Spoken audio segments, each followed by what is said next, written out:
The making of DIY sabiki.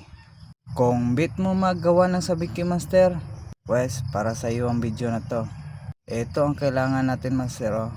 Ang tawag nito is crystalline cloth. Nasa Shopee or TikTok na mabili master. Kailangan mo rin ito master, flasher tawag nito.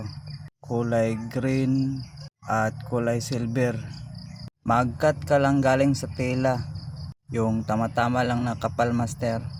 Pagkatapos kuha ka ng flasher nga kulay yellow green, and then ikat mo hanggang maging apat siya. Gunting lang yung gamitin nyo master para mas madali. Pag naging apat na, ihalo mo lang siya master, kagaya nito. Ganito lang master. See, and then cut yung excess. Pagkatapos kuha ka ng number 569 nga hook. Ganito ang maging itsura niya master. Kung magtali kayo, sinulid yung gamitin nyo master, kulay red. And then magtali na. Ganito lang Dapat meron siyang gap master para sa nylon nga gagamitin mo. Mga ilang ikot lang okay na. Tapos secure. And then dito na lalabas si kulay silver nga flasher. Hatiin mo lang hanggang apat. Tapos yung dalawa sa gilid mo ilagay master, gilid ng hook. Huwag nyo masyadong damihan yung kulay silver master kasi parang pakpak lang ito. Itali mo lang sa gilid. Ganito lang Tapos secure.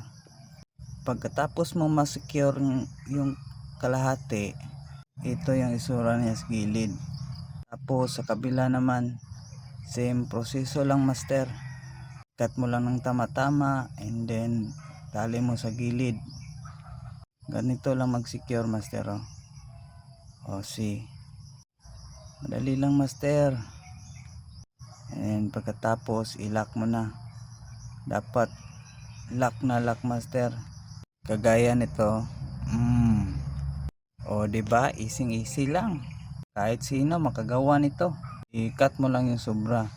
Kung mahaba yung cloth master, i-cut mo lang. Ito yung kalalabasan master diba ang ganda. I-cut mo na lang yung sobra na flasher master. Ganito lang ganito yung itsura niya master. Sigurado harvest ka nito master ang ganda.